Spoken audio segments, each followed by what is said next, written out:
नमस्कार दोस्तों, स्वागत है आप सभी का आपके अपने YouTube चैनल नवीन इंडिया पे। मैं हूं नवीन कुमार और आप हैं हमारे साथ आज के एसएसटी के लगभग 20 ऐसे महत्वपूर्ण प्रश्नों पे चर्चा करने के लिए जो अभी से पहले कई सारे एग्जाम्स में पूछे जा चुके हैं। और ये टॉप 20 ऐसे क्वेश्चंस हैं जो लगभग हमेशा इसमें से इन 20 प्रश्नों में से एक दो प्रश्न तो हमेशा किसी न किसी एग्जाम्स में आने वाले प्रत्येक एग्जाम में रहते ही हैं। तो हमने सोचा कि ये टॉप 20 क्वेश्चन जो है सो आपको इसलिए डिस्कस कर दूं ताकि आप इसमें से प्रत्येक क्वेश्चन का आंसर याद करके रखें या इसके बारे में डिटेल पढ़ के रखें और एग्जाम्स में अगर पूछे जाएं तो उसका आप सही जवाब दे सकें। तो चर्चा करते हैं आज के टॉप 20 जो क्वेश्चन महत्वपूर्ण प्रश्न हैं जो कई सारे एग्जाम्स में पूछे जा चुके हैं। लिखा भी हुआ पिछली परीक्षाओं में पूछा गया प्रश्न है ये। चलिए क्वेश्चन नंबर 1 से स्टार्ट करते हैं। क्वेश्चन नंबर 1, पहला क्वेश्चन है, सम्राट अशोक ने किस धर्म को अपना लिया था? सम्राट अशोक ने किस धर्म को अपना लिया था? तो सम्राट अशोक ने बौद्ध धर्म जो है, इसका आंसर होगा सम्राट अशोक ने बौद्ध धर्म को अपना लिया था। ठीक है, अशोक एक ऐसे अभियान पे थे जो पूरे भारत में पहले युद्ध करने के लिए जाने जाते थे और हर प्रदेश, हर क्षेत्र, हर राज्य को जीतने के लिए आमदा थे। लेकिन अशोक, एक कलिंग का युद्ध हुआ और उस युद्ध में इतने आहत हुए, इतने मतलब अंदर से मन से इतने परेशान हो गए कि उन्होंने कहा कि आज के बाद मैं युद्ध नहीं करूंगा। और इस बात को मानते हुए उस समय हमने पिछले कई सारे कक्षाओं में, क्लास में बौद्ध धर्म और जैन धर्म का चर्चा भी किया है। ठीक है, और उन्होंने उस समय का जो एक प्रसिद्ध, एक फेमस और एक अच्छा जो धर्म उस समय माना जाता था इनके शासन काल में, उस धर्म को इन्होंने अपनाया और उस पर चलने की बात थी कि, और वो धर्म था बौद्ध धर्म। ठीक है, बौद्ध धर्म।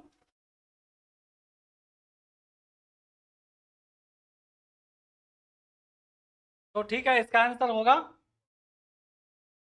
और ये कई सारे एग्जाम से पूछा जा चुका है कि सम्राट अशोक ने किस धर्म को अपना लिया था, और इसका आंसर होगा बौद्ध धर्म। याद रहेगा। क्वेश्चन नंबर 2, वह मुगल सम्राट, वह मुगल बाबर, हुमायूं, अकबर किस किस साम्राज्य से जुड़े हुए थे? मुगल से थे ना। ठीक है, तो वह मुगल सम्राट जिसका 2 बार अभिषेक, राज्याभिषेक 2 बार हुआ था। वह मुगल सम्राट जिसका राज्याभिषेक 2 बार हुआ था।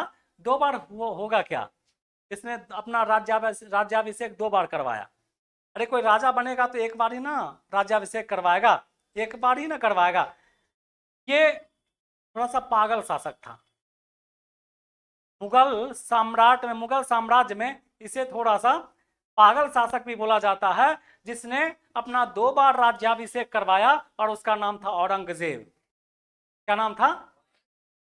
कई बार पूछा जा चुका है, कई सारे परीक्षाओं में पूछा जा चुका है। इसे पागल सम्राट भी बोला जाता था और इसका नाम था औरंगजेब। तो औरंगजेब ही वह मुगल शासक था जिसने 2 बार अपना राज्याभिषेक करवाया। तो आंसर होगा औरंगजेब। चलिए क्वेश्चन नंबर 3, आगरा शहर की स्थापना किस शासक ने की थी? वही आगरा शहर जहां ताजमहल अवस्थित है। ठीक है, वही आगरा शहर जहां शाहजहां का बनाया हुआ ताजमहल अवस्थित है। मुमताज की याद में बनाया हुआ ताजमहल अवस्थित है। मुमताज के कब्र के रूप में बनाया हुआ ताजमहल अवस्थित है। उसी आगरा शहर की स्थापना, उसी आगरा शहर की स्थापना किस शासक ने की थी? ठीक है, आपका आंसर होगा कौन सा? सिकंदर लोदी ने की थी। किसने की थी? सिकंदर लोदी। ये लोदी वंश से जुड़े हुए थे, लोदी वंश से जुड़े हुए थे और इन्होंने ही आगरा शहर की स्थापना की थी। इंडिया में आगरा एक फेमस जगह है और उसका सबसे महत्वपूर्ण कारण यह है कि वहां पर ताजमहल अवस्थित है। ताजमहल वो है जो जिसे विश्व का सातवां आश्चर्य माना जाता है, और है भी। दूसरा कोई ताजमहल तो बना नहीं आज तक, नहीं बना। उस ताजमहल को देखने के लिए कितने फॉरेनर हर रोज आते हैं। तो उसी आगरा शहर की स्थापना जिस शासक ने की थी वह शासक सिकंदर लोदी था, और यह लोदी वंश का शासक था। किस वंश का था? लोधी वंश था। यही कई बार पूछा जा चुका है ये क्वेश्चन। सिकंदर ए सानी की उपाधि किस शासक ने ली थी? सिकंदर ए सानी की उपाधि किस शासक ने ली थी? और इसका आंसर होगा अलाउद्दीन खिलजी। खिलजी वंश का था। किस वंश का शासक था? खिलजी वंश का। और इन्होंने अपने आप को भारत का सिकंदर कहता था। ये अपने आप को भारत का सिकंदर कहता था। और इसने इसीलिए अपने नाम की एक उपाधि ले ली जिसका नाम सिकंदर सानी था। और उपाधि लेने का मतलब क्या था, क्या होता है? हम लोग महात्मा गांधी को बापू क्यों कहते हैं? रविंद्रनाथ टैगोर को गुरुदेव क्यों कहते हैं? ये जो नाम के अलावे एक ऐसा नाम जो उनके जीवन को और महत्वपूर्ण बना देता है, यही उपाधि है। क्या है ये? उपाधि है। तो सिकंदर वो, ये जो अलाउद्दीन खिलजी था अपने आप को भारत का सिकंदर बोलता था, अपने आप को दूसरा सिकंदर बोलता था। इसलिए इसने अपने नाम के अपने आप को अपने नाम पर एक उपाधि ले ली और उसका नाम था उसका नाम क्या था? सिकंदर ए सानी। तो आंसर क्या होगा इसका? अलाउद्दीन खिलजी किस वंश का था? खिलजी वंश का। ये आपका शेड्यूल है जिसके हिसाब से आपको हर रोज क्लास जाता है। ये तो वेल नोन क्वेश्चन है, सभी को आता होगा। फिर भी चलिए, कई बार पूछा जा चुका है इसलिए हम डिस्कशन कर रहे हैं। भारत में हीरे की खान कहाँ है? तो भारत में हीरे की खान पन्ना में है। कहाँ है? और पन्ना कहाँ है? मध्य प्रदेश में। पन्ना कहाँ है? भारत में हीरे का सर्वाधिक उत्पादन यहीं से किया जाता है। और यहाँ से हीरा को निकाल के उसके बाद जैसे राजस्थान का जयपुर हुआ या और कई जगह ऐसे हैं भारत में जहाँ पॉलिश करके इन्हें जो है बेच दिया जाता है या सप्लाई कर दिया जाता है। अभी हाल ही में चर्चा में था, आप लोग को पता होगा या नहीं, फिर भी आपकी जानकारी के लिए बता दूं, आपको जानना जरूरी है। अभी हाल फिलहाल में भारत ने एक ऐसे देश से बहुत अधिक मात्रा में हीरे का आयात किया था। बहुत अधिक मात्रा में हीरे का आयात किया था। और उस हीरे को पॉलिश कर उसके बाद अमेरिका को बेच दिया था। और वो देश था कौन सा जिससे भारत ने बहुत अधिक मात्रा में हीरे का आयात किया था? एकदम ये बहुत हिट क्वेश्चन है, निश्चित पूछेगा। आप इसलिए वीडियो पूरा देखिए। रहने दो ना, कोई बात नहीं, रहने दो, मत बंद करो। आप हमेशा देखिए, अपने देखो कोई भी चीज को पढ़ने के लिए करना खुला होना चाहिए, अच्छे चीजों को देखना चाहिए, गलत चीजों से थोड़ा इग्नोर करना चाहिए। और वो देश था रसिया। रूस से भारत ने बहुत अधिक मात्रा में हीरा आयात किया और उसे काट कर छांट कर पॉलिश कर डिजाइन करके अमेरिका को बेच दिया। अमेरिका प्रतिबंध लगाए हुए है रूस पे, किसी भी चीज को खरीदने से वो नहीं खरीदता। भारत क्या किया? दिमाग लगाया, वहां से खरीद लिया और खरीद करके इस हीरे को बना करके काट के छांट के पॉलिश करके अमेरिका को बेच दिया। जब अमेरिका को पता चला कि भारत ने ऐसा किया है तो उसको तो लग गया कि तो बड़ा गजब काम कर दिया। उसने क्या किया? लगभग करोड़ों रुपए को, लगभग भारत के हीरे जो वहां पर गए थे उससे जो पैसा आता, करोड़ों भारत के रुपयों को जो हीरा व्यापारी थे उसको रोक दिया। तो क्या किया? वो रोक दिया। ये आपको याद रखना है, अगर कभी पूछेगा।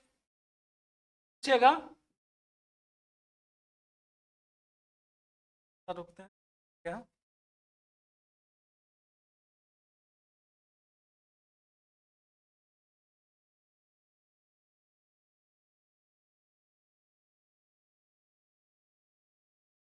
और भी बोल देते हैं।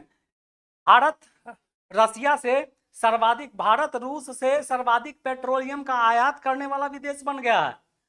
भारत रूस से सर्वाधिक पेट्रोलियम का आयात करने वाला देश बन गया है। यूरोपीय यूनियन जो है सो भारत रूस पे प्रतिबंध लगाए हुए हैं कि वहां से हम पेट्रोल नहीं खरीदेंगे।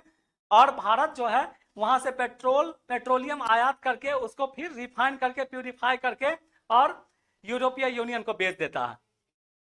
पिछले साल भारत, रहने दो ना, छोड़ दो, पिछले साल भारत सर्वाधिक पेट्रोलियम आयात करने वाला देश बन गया था। पेट्रोलियम आयात करने वाला देश बन गया था।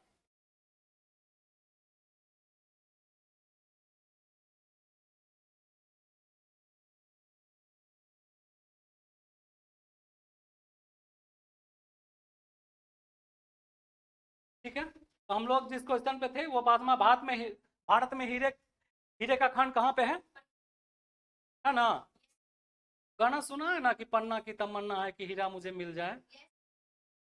ठीक है, अगला क्वेश्चन लेते हैं। अंग्रेजों को सुनहरा फरमान कब प्रदान किया गया था? ये एक है, इस तरह का कोई चीज उस समय चला था, और इसका आंसर होगा अंग्रेजों को सुनहरा जो है, अंग्रेजों को सुनहरा फरमान कब प्रदान किया गया था? ठीक है, इसका आंसर होगा 1632 में। कब होगा?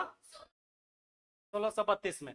आप सिर्फ याद रखिएगा, इस तरह का क्वेश्चन पूछा जाता है, 1632 इसका आंसर होगा। सती प्रथा का अंत किसने किया था? बहुत कई दफा। ठीक है, राजा राम मोहन राय ने। ठीक है, राजा राम मोहन राय ने सती प्रथा का अंत किया था। और एक क्वेश्चन यहां से और भी बनता है कि राजा राम मोहन राय को राजा की उपाधि किसने दी थी? राजा, ये प्रश्न हमेशा पूछता है कि राजा राम मोहन राय को राजा की उपाधि किसने दी थी? तो आप उसका आंसर याद कर लीजिए, अकबर द्वितीय। क्या नाम होगा? अकबर द्वितीय। पीछे वाला पंखा चला दो। ठीक है, तो राजा राम मोहन राय को राजा की उपाधि किसने दी थी? अकबर द्वितीय ने, याद रहेगा। और सती प्रथा का अंत किसने किया था? राजा राम मोहन राय ने किस चीज की स्थापना, किस समाज की स्थापना की थी? ब्रह्म समाज की स्थापना की थी। यहां से 3 क्वेश्चन 4 क्वेश्चन जो महत्वपूर्ण है बनते हैं वो हमने आपको बता दिया। राष्ट्रीय गान लिखा हुआ। राष्ट्रगान को गाने में कितना, ये तो सबको पता है, राष्ट्रगान को गाने में कितना वक्त लगता है? लगभग 52 सेकेंड। कितना लगता है? ये हमारे देश का राष्ट्रगान है जिसका। ठीक है, साइमन कमीशन। ठीक है, साइमन कमीशन भारत कब आया था? तो इसका आंसर होगा 1928 में। कब आया था? 1928 इसका आंसर होगा। साइमन कमीशन भारत में आया था 1928 में। ठीक है, 1928 इसका आंसर होगा। हम लोग पढ़ चुके हैं, इंग्लिश के भी बुक में पढ़े। अजंता की गुफाएं किस राज्य में अवस्थित हैं? अजंता की गुफाएं किस राज्य में अवस्थित हैं? तो किस राज्य में? महाराष्ट्र में। इसका आंसर क्या होगा?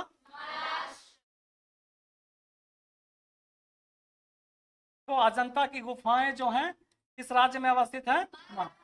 ये कई बार पूछा हुआ क्वेश्चन है, कई बार पूछा है। ठीक है, और महाराष्ट्र की राजधानी कहाँ है? मुंबई। भारत का फिल्म सिटी कहाँ पे अवस्थित है? मुंबई में, है ना? महाराष्ट्र भारत के किस सागर के आसपास पड़ता है? अरब सागर के। कहाँ पड़ता है?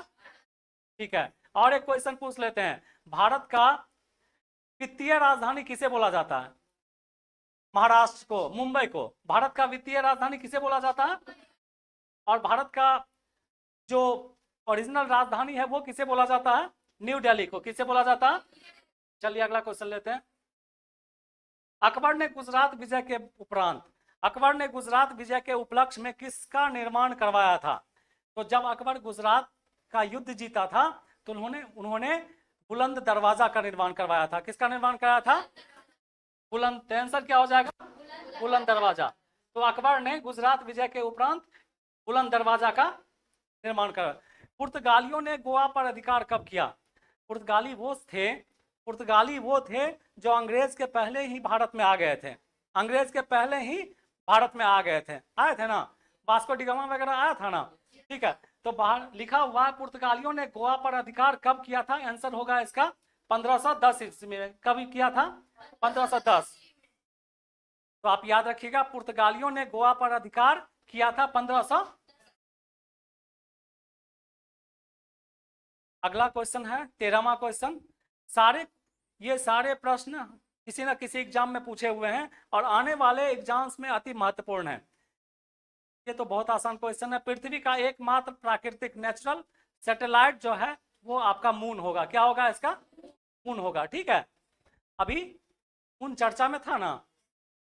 चंद्रयान 3 कहाँ भेजा गया है? मून पे भेजा गया है। ठीक है, उसका लैंडर कहाँ उतरेगा? मून के सतह पे कहाँ? काफी महत्वपूर्ण क्वेश्चन है। चांद के दक्षिणी ध्रुव पे उतरेगा।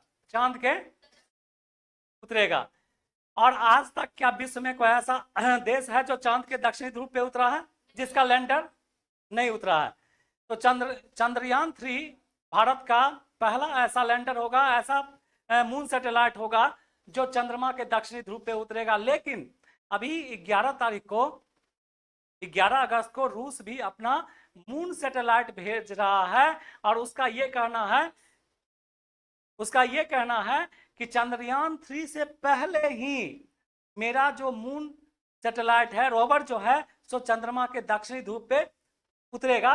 और उसका नाम उसने क्या रखा है बताओ? कोई अगर देखते हो यूट्यूब, मोबाइल, टीवी वगैरह तो बताओ।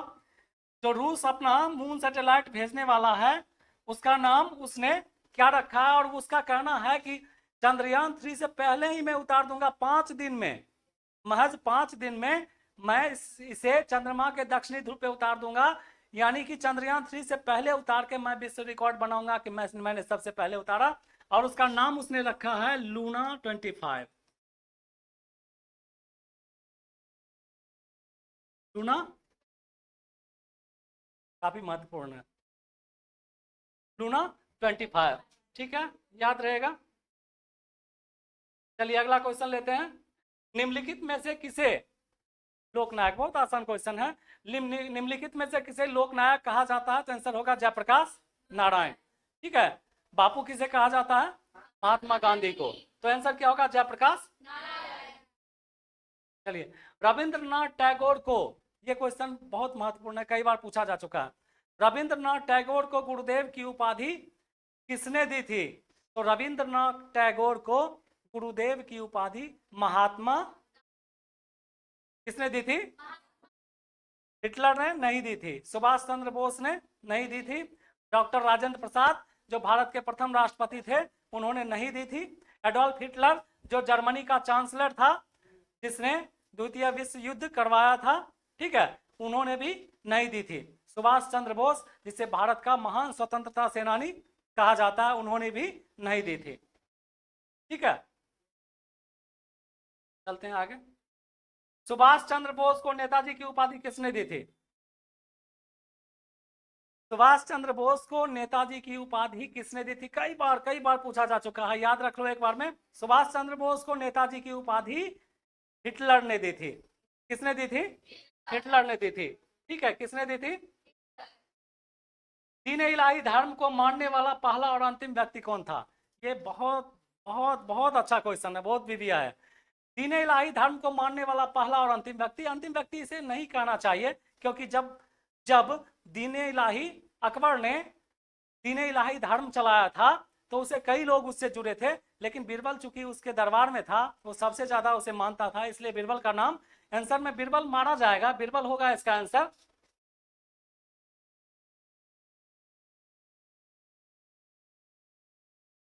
इसका आंसर होगा बीरबल। लेकिन बीरबल अंतिम नहीं था।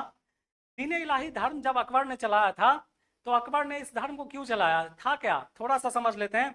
दीन इलाही धर्म वो धर्म था जिसमें अकबर का ये सोचना था कि अगर सारे धर्मों को, उस समय जितने भी धर्म थे, हिंदू धर्म था या मुस्लिम था, सिख ईसाई जो भी था, इसका यह कहना था कि अगर सारे धर्मों को मिला के, सारे धर्मों की अच्छी बातों को अगर मिला के, सारे धर्मों की अच्छी बातों को अगर मिला के एक नया धर्म अगर बना दिया जाए, सारे धर्मों की कुछ अच्छी बातों को लेके अगर एक नया धर्म बना दिया जाए और उस धर्म को मानने वाले वो लोग हों जो स्वेच्छा से इस धर्म को अपनावें, तो ये सबसे बड़ा धर्म होगा।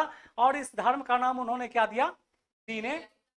और इसी धर्म के बाद अकबर ने एक स्लोगन दिया था जो पढ़ा जाता था, अल्लाह अकबर, अल्लाह अकबर।